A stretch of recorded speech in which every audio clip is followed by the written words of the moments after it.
Welcome to this explainer. Today we're unpacking an ancient, frankly mind-bending narrative. It details a human being's awe-inspiring and honestly absolutely terrifying ascent into the highest realms of heaven.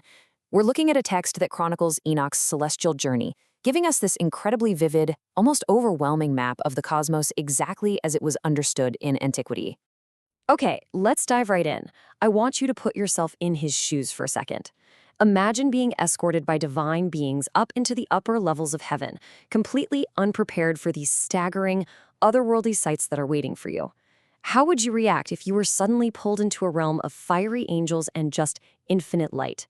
Because let me tell you, this isn't just some gentle, peaceful journey. It's a profound sensory overload. So let's look at his ascent to the seventh heaven. Our source text chronicles Enoch being literally lifted up by two men into this specific celestial layer. And upon arriving, he immediately states, "I saw there a very great light and fiery troops." It is an instant shock to the system. He doesn't just see a nice, bright glow. He is suddenly face to face with active, blazing military formations made entirely of divine fire. Which brings us to confronting the angelic regiments. See, it isn't just the bright light that overwhelms him here, it's the sheer, unimaginable scale of the celestial hierarchy stationed there. He is looking at what is essentially the ultimate cosmic command center. The text rapidly lists off 9 staggering regiments. We are talking about great archangels, incorporeal forces, dominions, orders, and governments, and then the text escalates the imagery even further to the cherubim, the seraphim, thrones, and get this, the terrifying many-eyed ones. All of these occupy what the source calls the ionite stations of light. Just going through this list gives you a sense of the sheer bureaucratic and military weight of this realm. It's massive. Now let's compare the two sides of this encounter. Confronted with this massive contrast between his small, mortal self and these imposing, incorporeal forces, Enoch's reaction is deeply visceral and honestly, entirely relatable. He's just one physical man standing before endless ranks of towering, fiery beings that literally defy human comprehension.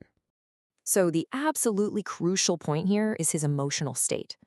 The text tells us very frankly, "I became afraid and began to tremble with great terror." He is completely paralyzed by fear at the chaotic, fiery majesty of the seventh heaven.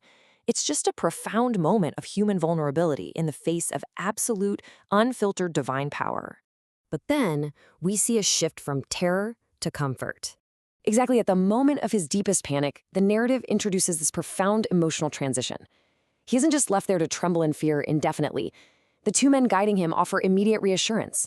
They speak these direct words of comfort to calm his trembling. "Have courage, Enoch. Do not fear." It's a really striking moment of empathy, right in the middle of all that terrifying grandeur. It instantly pivots his emotional experience from dread to security, preparing him for what comes next. Now, with his courage restored, his guides draw his attention upward. We move from step 1, witnessing those overwhelming angelic regiments in the seventh heaven, to step 2. His spatial focus shifts significantly higher, looking toward the ultimate high throne in the 10th heaven. Let's look at Aravat and the 10th heaven. They actually show him the Lord from afar, sitting upon a very high throne. This is the absolute peak of the cosmic architecture laid out in the text, and the source clarifies a really crucial detail here, stating that in this ultimate destination dwells the divine presence, known in the Hebrew tongue as Aravat. It grounds this massive mystical journey with a specific linguistic and cultural identifier. It makes it crystal clear exactly whose presence commands this ultimate height. And this introduces us to the joyful celestial order. Having visually reached the summit of this celestial map, Enoch observes a profound shift in the atmosphere. The intense, fiery military presence of those lower heavens gives way to a highly structured spiritual order. The source details how all heavenly truths stand on 10 steps according to their rank. They bow down to the Lord in deep reverence, and then they return to their places. But what is their state of mind? It's joy and felicity. They sing with tender voices. You see, this isn't a chaotic swarm. It is a massive, beautifully organized choreography of worship. You really have to notice the distinct sensory contrast here. The terrifying scale of the lower heavens, those blazing, many-eyed troops that made Enoch literally tremble, is totally replaced by a landscape of boundless light, where beings sing with small, tender voices. This contrast highlights a journey not just through spatial heavens, but through emotional resonance. He's moving from pure awe and dread straight into peaceful adoration.